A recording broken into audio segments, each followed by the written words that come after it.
psychology student and compulsive planner. And I'm Tom, a maths student and definitely not a compulsive planner.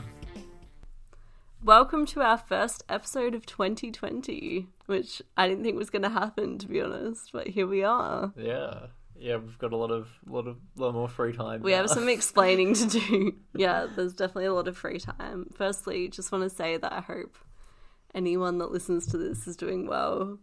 If you're listening to this in the future, I hope is all... Hopefully they're listening to it in the future. Yeah, like not right now, not weird live. If we managed to post it before right now. we've recorded it. Yes, this is true. Okay, but I hope you're listening to this in a better future as things are changing frequently. I'm not sure when I'm going to post this. But yeah, this is unexpected for a number of reasons. Least of which are the coronavirus. That's the last reason. But so we'll start with the first things first. The main reason why we weren't recording episodes over the summer was because we spent a number of months away from each other. Yeah, so I went to Hong Kong to do an internship. Yeah, some So interesting maths stuff. Well, yeah, that was good. Skills. If you remember from, was it episode 2? We definitely mentioned it. Oh, episode 2. The most expensive housing market. It was. We mentioned that Hong Kong was the most expensive housing market. I think it was episode 1, our first episode ever. There you go, yeah. I think it was on the housing bubble. Yeah, that was the first episode. Yeah. So you were there, you stayed there for 3 months. Yeah. Managed to survive. Yeah, managed to afford accommodation despite it being the most expensive in the world. Does help that your internship paid for that. Yeah. It did. Yeah. And I was here for the first month of that, and then I went to visit Tom in Hong Kong, which was good. And then after that I was doing an overseas topic at Maastricht University in the Netherlands, which was the best thing I've ever done, I think. There's a car. Feel free to listen to that.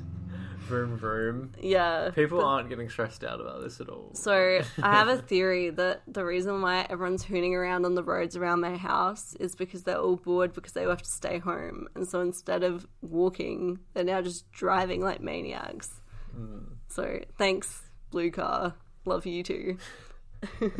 Yeah. So that car specifically, I know it's probably not good podcasting to describe things that the listeners can't see, but that car specifically was one of those ones with a revved engine at the front. Yeah, it was you're a hoon driver when you own that car. Yeah, and that's the second time it's gone past actually. So yeah, it'll probably do it again during this episode. Who knows? So anyway, then after I went to the Netherlands, I did a tour where I went to a number of different countries after that, which was also good. And then I went to New Zealand with my family. And then we came back. Yeah, so Maddy's been on all of the holidays basically. Yeah, I basically did a world trip kind of thing. Yeah. Which was conveniently just before all of this coronavirus stuff started we both happening. Got back. Yeah, so I just in time. When I came back from Hong Kong, it had already started. The coronavirus kind of started when I also went to New York for part of the internship. And it kind of started while I was there. And it was kind of a big deal when I was on the way back. But it hadn't, there weren't that many cases in, New York yet. It was kind of a big deal when I was leaving London. I remember at Heathrow Airport, everyone was kind of freaking out and looking at everyone who was coughing and, judging them. Yeah. And stuff like that. And they were there was increased hygiene measures and stuff. And I remember joking with some friends on my tour saying, because the government was putting people that had a positive diagnosis of the coronavirus on Christmas Island. From cruise ships. And so I was joking with, I wasn't me that started this joke, but we were joking around that we were going to all reunite on Christmas Island. So back then it was kind of laughable, and I really didn't think it was going to affect our lives to this extent. But obviously it's a very serious thing that's happening, so I don't want to make light of it at all. So yeah, we were very lucky to get back just in time. I wasn't even going to do this podcast at all. I thought it had ended, basically. mainly because, well, one, because we were away for so long, but also because in, like, 2019, well, in January of this year, I realised that everything I was doing in 2019 was really unsustainable, and I was committing to too much. I was like, I call it the year of overwhelm and overcommitment. Yeah. And that's how it felt. And the year flew by so quickly because I wasn't even enjoying myself. Like, and I didn't really take time to enjoy the year.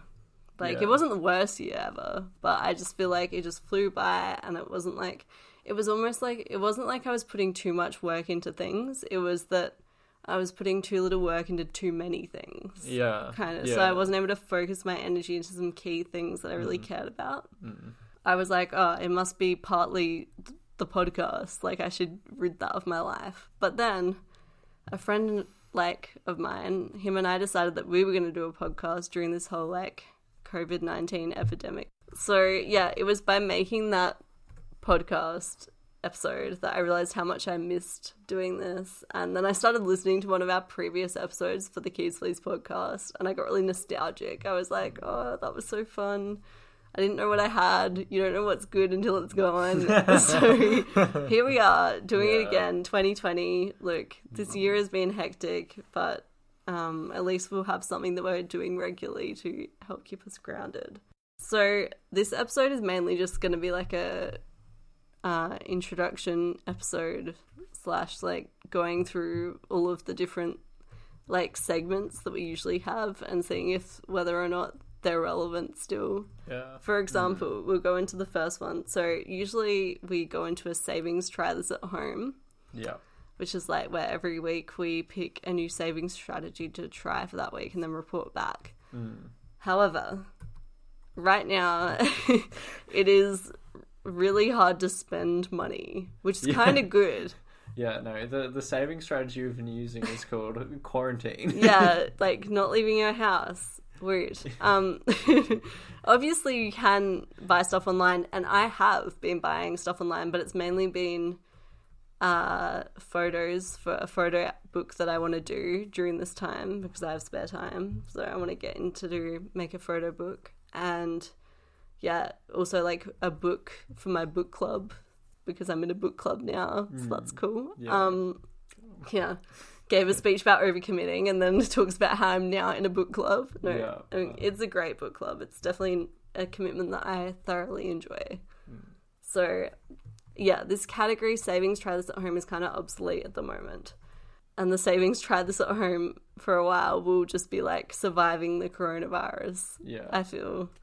And I don't think we should put excess pressure where we don't need to put it at this time. And I think as well, like, obviously I don't know everyone's situation, but if you're in a situation where you can like pull back on the pressure in certain areas of your life, whether that's like budgeting or, you know, uni work or trying to get the top grades, like I feel like now is the time to like be kinder to yourself and pull back a little bit and just understand that this is a crazy time for literally everyone. Yeah. And so it's okay if you're not being the best or saving the most right now. So, yeah. And honestly, it's been really great to sometimes get, like, a takeaway treat for lunch every now and then to, like, break up the day instead of just always eating stuff from home. Although the home stuff is very good, might I add. Support your local businesses. Yeah. Although today we had Subway, so that's not really a local business. Although it's owned locally. Like, it's a franchise. And the food was tasty, so... Yeah, it was yummy. I had a Mediterranean veg panini. It was good. I love the new paninis. Yeah, I also had a panini. Subway, that was a good idea. Yeah. Might I say. I've had like so many of those paninis like in 2020, weirdly, even though I haven't gone to my own Subway at home. Like, this is the first time I've gone to that one. You're the one like nearest to your house. In 2020. Yeah, but I've gone to the one near your house. Right. And I went to one in New Zealand. Yeah. So yeah. And we went to one we went on a road trip just before. Oh yeah, we went to one. We went to Robe together just before uni began, and we went to began and ended. Oh, so that's a lot of Subway for 1 year, given that it's only April. But yeah. But my other savings try this at home, which isn't really like a weekly challenge, but it's like kind of extended, is I'm trying to not buy any new clothes this year as of being in Australia. So I did buy some tourist t-shirts in New Zealand. They do not count. But everything onward from that. That's not really clothes. It's more like memorabilia. Yeah, I guess. But I still wear them as clothes. So. Oh, yeah, I know. Yeah. But, I mean, you didn't get it because you're like, oh, I want to, like, buy this clothing. No. You're like, I want to, like, have something to remember my trip by. Yeah. It was sad. When I was buying them, I was actually picturing myself wearing them on our US trip in July. Yeah. Yeah, so we were going to go to the US and Canada in July. We still are. And obviously that's not going to happen now. Cancelled yet by no, Qantas or whoever Virgin. I'm still waiting on a refund, so please, Virgin. Yeah. Don't go bankrupt, please. I'm like really concerned that's going to happen. I've already tried to, we had booked some accommodation as well, and I just got an email from them like a few days ago saying that they're willing to give us credits instead of a refund if we want to get, and we can get them straight away, whereas with a refund we have to wait until they like sort through all of the cancellations from the coronavirus. But the credits are only valid for 18 months, and I'm like, this could go for a really long time. I don't want to lock in a credits and then have them disappear, or like also we're not planning to really travel anytime soon. Yeah, definitely not like next year. Maybe we'll go in like 2 years, but like that's more than 18 months. Yeah. I hope anyone listening, if you had any travel plans, that you can get refunds. They seem to be like quite good about it at the moment, but I'm just waiting on the airline. It is kind of hard to stop myself from buying clothes online, I'll admit. But then that was when I was getting a bunch of emails from like different shops like Cotton On into my inbox every week, but then I unsubscribed. So now I don't get them. So now I'm not even thinking about buying clothes, which is... But I almost fell into, like, the treat yourself loophole where you, like, end up buying clothes because of all of this horrible stuff that's happening. What about you? Do you have any savings goals for this year, Tom? Well, I'm trying to cycle around more rather than, like, drive my bike. Drive your bike. Yeah, rather than drive my car. I am a bit silly.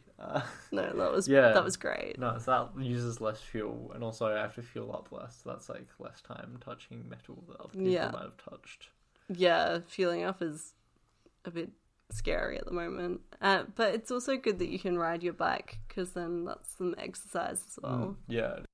Instead of doing a savings try this at home, I thought I'd just go through some tips, because I'm like all about mental health, and I know this situation can be like very hard for people that already have mental health issues, and like it can also like bring up mental health issues in like people that weren't experiencing them previously. So yeah, I just wanted to reiterate that like now is the time to be kind to yourself, and I've been trying to stick to a regular schedule. So trying to work from 9 till 5 and trying to get out and like go for walks when I can as well. And you've been swimming a lot. Yeah, I've been swimming a lot, which has been really good. I'm lucky enough to have a pool in my house. So yeah, not everyone can do that, but it's definitely helped me stay sane. Yeah. Do you have any tips, Tom? What's been working for you? Get a girlfriend. That's always a good one. Yeah, kind of hard to get one now, but if you already have one, hold on to them. Yeah. Although we know someone who just got one. Yeah, but like I guess it depends on how comfortable you are with like having like another person come into your house and stuff like that. Like I know a lot of families that are not letting anyone come in. Yeah. And like, I mean, we only let Tom come in, so Tom gets a VIP entrance, but I feel like if you were a new boyfriend, you probably would not get a VIP entrance. So that's a good point. And another thing that I wanted to say was like I've been trying to do something that I enjoy every day as well. It's like just finding the little fun things that you can add to your day, like reading or baking when I do baking for the other podcast, rather than just like scrolling on Instagram or going on YouTube or like getting like Netflix binging on getting a Netflix binge on. Like maybe just don't do that too much.